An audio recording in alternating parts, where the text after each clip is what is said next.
নমস্কার, গ্রিন লাভার চ্যানেলে স্বাগত। আর আমি শুভঙ্কর, আর আজকে আপনাদের জন্য সম্পূর্ণ একটি নতুন ভিডিও নিয়ে এসেছি।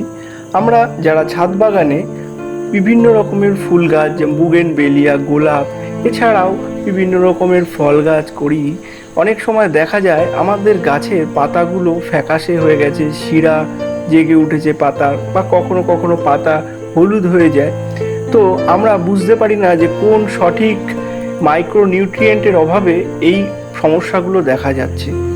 তাই আমরা যদি এগুলি দেখে চট করে বুঝতে পারি আর সেই মাইক্রোনিউট্রিয়েন্টটা আমরা গাছে সরবরাহ করি, তাহলে কিন্তু গাছের সমস্যাটা সমাধান হয়ে যায়।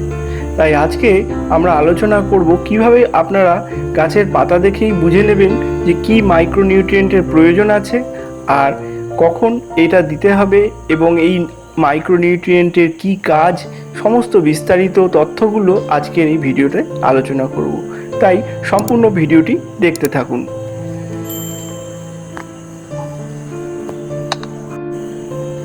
গাছের বৃদ্ধির জন্য যেমন নাইট্রোজেন, ফসফরাস, পটাশিয়াম এই ম্যাক্রোনিউট্রিয়েন্টগুলো লাগে, তেমনি খুব অল্প পরিমাণে প্রয়োজন হয় কিছু বিশেষ পুষ্টি উপাদানের, আর এইগুলোকেই বলা হয় মাইক্রোনিউট্রিয়েন্ট।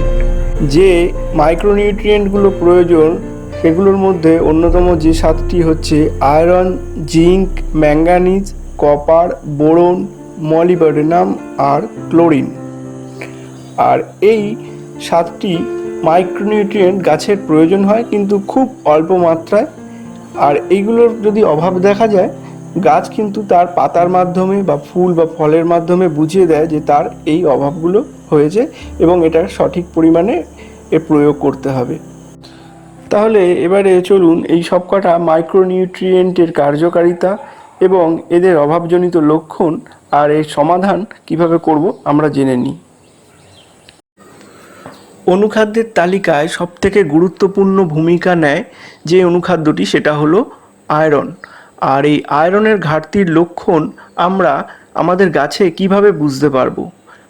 আয়রনের যখনই ঘাটতি দেখা যাবে, গাছের পাতার রং পরিবর্তন হয়ে যাবে এবং পাতাগুলো কিছুটা হলদেটে টাইপের হয়ে যাবে এবং এর শিরাগুলো জেগে উঠবে এবং এই শিরাগুলো সবুজই থেকে যাবে। আর পাতা শুকিয়ে যাওয়ার মতো সমস্যাও দেখা যায়। এছাড়া গাছের বৃদ্ধি কমে যায় এবং নতুন নতুন যে ডালপালা সেগুলো খুব দুর্বল হয়ে যায় এবং খুব ধীরে ধীরে বৃদ্ধি পায় এবং ফুল ও ফলের সংখ্যাও কমে আসে। এবারে আমরা জানব এই আয়রনের ঘাটতিটা কেন হচ্ছে। আয়রনের যে ঘাটতি হয় এর প্রধান কারণ হলো পিএইচ বা মাটি ক্ষারীয় হয়ে যাওয়া। পিএইচটা যদি বেশি হয়ে যায়, 7.5 বা এরকম কাছাকাছি চলে এসছে, তখন মাটি কিন্তু ক্ষারীয় হয়ে গেছে এবং এই মাটির থেকে গাছ তার আয়রন শোষণ করতে পারবে না। তো সেই ক্ষেত্রে আমরা এই আয়রনের সমস্যাটা ফেস করব। এছাড়া মাটিতে অতিরিক্ত পরিমাণে ফসফেট জাতীয় সার যদি আমরা দিতে থাকি, তাহলেও কিন্তু মাটির থেকে আয়রনটা গ্রহণ করতে পারে না। এছাড়া দুর্বল ড্রেনেজ হয়ে গেলে বা অতিরিক্ত যদি টবের মাটিতে জল দাঁড়িয়ে থাকে, সেক্ষেত্রে শিকড়ে যে অক্সিজেন পৌঁছাতে পারে না এবং এর ফলে আয়রন গ্রহণ করতেও সমস্যা দেখা দেয়। এবারে আমরা জানবো আমরা কিভাবে গাছের এই আয়রন ডেফিসিয়েন্সির সমস্যাটার সমাধান করব। যখনই গাছে আয়রন ডেফিসিয়েন্সির সমস্যা দেখা দেবে, সেই সময় আমাদের গাছে চিলেটেড আয়রন স্প্রে করতে হবে। এটা আমরা 5 দিন পর পর যদি দুবার করতে পারি, প্রায় 90% সমস্যার সমাধান কিন্তু হয়ে যাবে। আর যারা চিলেটেড আয়রন পাবেন না, তারা সেক্ষেত্রে ফেরাস সালফেটও গাছের গোড়ায় দিতে পারেন। সেক্ষেত্রে কাজ একটু ধীর গতিতে হবে, কিন্তু আপনারা এর থেকেও ফলাফল ভালোভাবেই পাবেন। আমরা গাছে বোরন ডেফিসিয়েন্সি নিয়ে আলোচনা করব। গাছে বোরনের ঘাটতির লক্ষণ আমরা কিভাবে বুঝতে পারবো? যখন দেখব গাছের নতুন কুঁড়িগুলো ও ডগাগুলো শুকিয়ে আসছে কিছুটা, আর পাতাগুলো মোচড়ানো টাইপের হয়ে যাচ্ছে এবং পুরু মানে ভঙ্গুর টাইপের হয়ে যাচ্ছে এবং ছোট ছোট ভাঁজ পড়ে যাচ্ছে নতুন পাতায়, তো তখন বুঝতে হবে গাছে বোরনের অভাব লক্ষণ করা যাচ্ছে। আর সবথেকে বড় যেটা আমরা বুঝতে পারবো যে ফুল এবং ফলের সমস্যা। ফুলগুলো কি হবে, ফুলগুলো ঝরে পড়ে যাবে এবং ফলগুলো বিকৃত হয়ে যাবে, ব্যাকাতেরা হবে এবং অনেক সময় ফল ফেটে যেতেও দেখা যায়। যেমন বেদানা গাছে কিন্তু আমরা এটা দেখতে পারি যে ফল ফেটে যায়। এবং ভেতরটা ফাঁপা টাইপের হবে এবং শিকড়ও দুর্বল হয়ে যেতে পারে বোরনের ডেফিসিয়েন্সির ফলে। আর এই বোরনের ঘাটতি কেন হয়? বোরনের ঘাটতি হয় যখন মাটিতে আর্দ্রতা কমে যায় এবং গাছ একদম ড্রাই হয়ে গেছে সয়েল, সেই সময় কিন্তু গাছ মাটির থেকে বোরন গ্রহণ করতে পারে না। এছাড়া একই মাটিতে বারবার ফসল ফলানোর ফলেও এই সমস্যাটা দেখা দেয়। আর এছাড়া আমরা যেমন বললাম আয়রনের ক্ষেত্রেও যে সমস্যাটা হয়, ক্ষারীয় মাটিতে ডেফিসিয়েন্সি হয়, ঠিক তেমনই বোরনের ক্ষেত্রেও এই গাছে কিন্তু পিএইচ যদি বেড়ে যায় সেক্ষেত্রে কিন্তু বোরনের সমস্যা দেখা দেয়। আর এই সমাধানের জন্য আমাদেরকে ফলিয়ার স্প্রে করতে হবে বোরনের। 1 গ্রাম বোরন আমরা 1 লিটার জলে গুলে গাছের পাতায় বিকেলের দিকে স্প্রে করে দেবো। তবে বেশি যদি মাত্রার তুলনায় বেশি দেওয়া হয় সেক্ষেত্রে কিন্তু গাছে ক্ষতিগ্রস্ত হতে পারে। এবারে আমরা আলোচনা করব গাছের আরও একটি গুরুত্বপূর্ণ অনুখাদ্য জিঙ্কের বিষয়ে। এই জিঙ্কের ঘাটতি আমরা কিভাবে বুঝতে পারবো? গাছের পাতার রং কিন্তু পরিবর্তন হয়ে যাবে জিঙ্কের ঘাটতি হলে।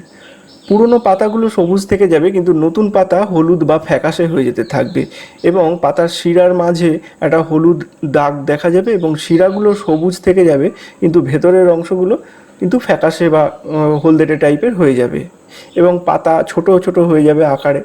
আর ডগার বৃদ্ধিটাও অনেক কমে যাবে এবং গাছের ফুল ফলও কমে যেতে থাকবে। আর এই জিঙ্কের ঘাটতি কেন হয়?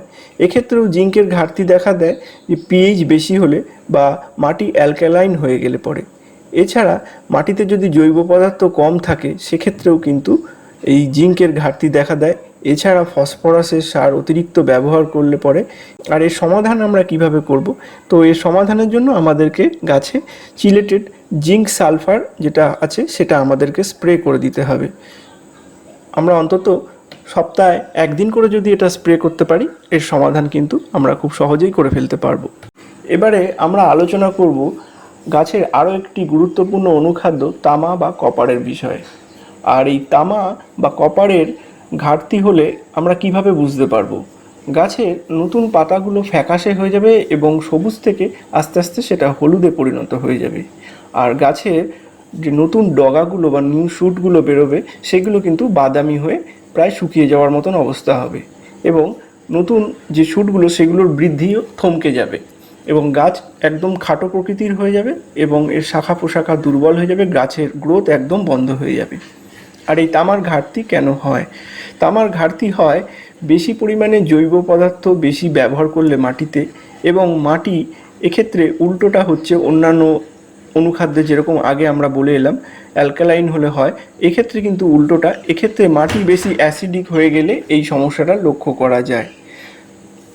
আর এই তামার যে ঘাটতি এটা আমরা কিভাবে সমাধান করব?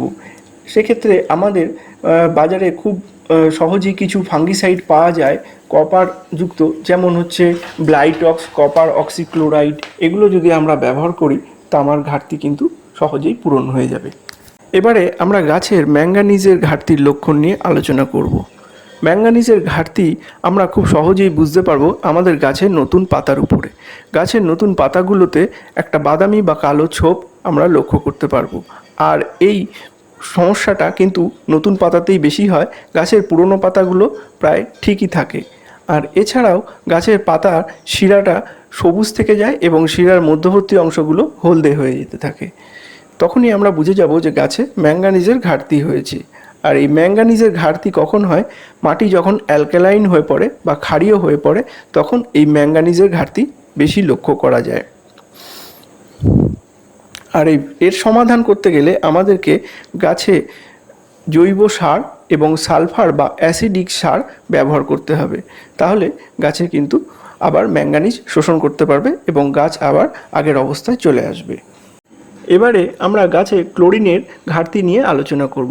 গাছে ক্লোরিনের ঘাটতি হলে আপনারা খুব সহজেই বুঝে যাবেন গাছের পাতাগুলো নিচের দিকে ঝুলে পড়বে এবং গাছের পাতার কোনাগুলো পোড়া বা শুকিয়ে যাওয়ার মতো দাগ দেখা দেবে এবং গাছের পাতার মধ্যে কিছুটা ফ্যাকাশে ছোপ লক্ষ্য করা যায়। এগুলো দেখলেই আপনারা চট করে বুঝে যাবেন যে গাছের পাতায় ক্লোরিনের ডেফিসিয়েন্সি হয়েছে। আর এই ক্লোরিনের ঘাটতি হয় যখন অত্যাধিক বৃষ্টি হয় এবং এই মাটি থেকে সমস্ত রকম ক্লোরিন ধুয়ে বেরিয়ে যায়, সেই সময় কিন্তু গাছে ক্লোরিনের ঘাটতি লক্ষ্য করা যায়। আর এই ক্লোরিনের ঘাটতি মেটাতে আমাদেরকে গাছে এমওপি বা মিউরিয়েট অফ পটাশ গাছের গোড়াতে আমরা যদি দিয়ে দিই, গাছ কিন্তু সেখান থেকে পর্যাপ্ত পরিমাণে ক্লোরিন শোষণ করে নেবে। আজকের আলোচনার অন্যতম এবং শেষ গুরুত্বপূর্ণ অনুখাদ্য হলো মলিবডেনাম। আর এই মলিবডেনামের ভূমিকা কিন্তু খুবই গুরুত্বপূর্ণ। মলিবডেনাম নাইট্রোজেন ফিক্সিংয়ের কাজ করে, অর্থাৎ নাইট্রেটকে অ্যামোনিয়াতে রূপান্তরিত করে এবং তারপর গাছ সেটি শোষণ করে। আর এই মলিবডেনামের ঘাটতি হলে যেটা আমরা লক্ষ্য করব, গাছের পুরনো এবং মাঝারি বয়সী পাতা হলদে হয়ে যাবে এবং পাতার কিনারাগুলো শুকিয়ে বাদামি হয়ে যাবে, পাতা বিকৃত, সরু এবং মোচড়ানো ধরনেরও হয়ে যেতে পারে। আর এই অনুখাদ্যটির ঘাটতির প্রধান কারণ হলো মাটি অ্যাসিডিক হয়ে যাওয়া। মাটি যদি অত্যাধিক অ্যাসিডিক হয়ে যায় তখন এই অনুখাদ্যটি মাটি থেকে শোষণ করতে পারে না। আর এটি সমাধানের জন্য আমাদের মাটিকে পুনরায় ব্যালেন্স করতে হবে। সেই জন্য মাটির অম্লতা কাটানোর জন্য সেক্ষেত্রে আমরা মাটিতে চুন প্রয়োগ করতে পারি।